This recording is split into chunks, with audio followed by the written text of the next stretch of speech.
Effectivement, ce matin, lors d'une conférence de presse, le conseiller national Yassine Abdraman Sakin, par ailleurs président du parti réformiste, constate une violation de l'article 9 de la loi organique définissant les critères pour être membre de l'ANGE. Le parti réformiste dénonce l'exclusion des partis politiques et des organisations de la société civile dans la configuration actuelle de l'Agence nationale des élections désignée par le chef de l'État. Yassine Abdraman Sakin déplore ce qu'il qualifie de dérive et de mascarade électorale à ciel ouvert que le camp, dit-il, de l'éternel au pouvoir tente de mettre en place. Selon Yassine, la plupart des membres désignés à la tête de l'ANGE sont des militants du MPS qui ont investi le président Mahamat Idrissa Déby Itno pour être leur candidat aux prochaines élections. Yassine Abdraman Sakin de souligner qu'à cette allure, il est difficile d'organiser des élections libres et transparentes. Nous l'écoutons.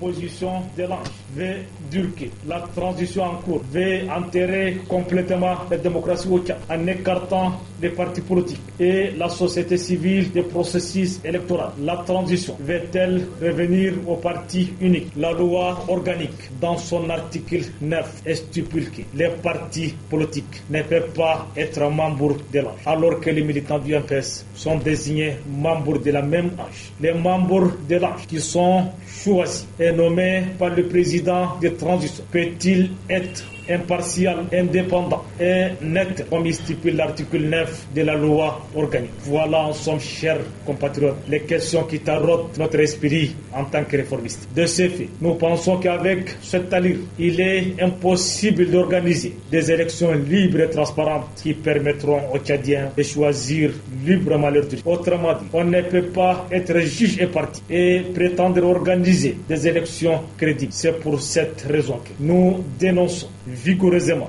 l'exclusion des partis politiques et la société civile des processus électoraux en cours. En même temps, nous demandons au président de transition d'annuler purement et simplement les décrets numéro 0053/PT 2024 du 30 janvier 2024 portant désignation des membres de l'Agence nationale de gestion des élections et prendre un autre décret afin d'associer les acteurs politiques au processus électoral s'il veut réellement organiser des élections libres et crédibles. Mais s'il veut, coûte que coûte, garder le pouvoir en piétinant la classe politique tchadienne, nous lui disons de ne pas dépenser l'argent des contribuables tchadiens à des élections dont les résultats sont déjà connus d'avance et aura sans doute les charges qui pèseront sur ses épaules. Parce que nous sommes convaincus qu'avec cette allure, même les futurs candidats aux élections présidentielles seront sélectionnés par le président de la République et candidats du MPS. Cessons d'empoisonner l'histoire par les erreurs du passé.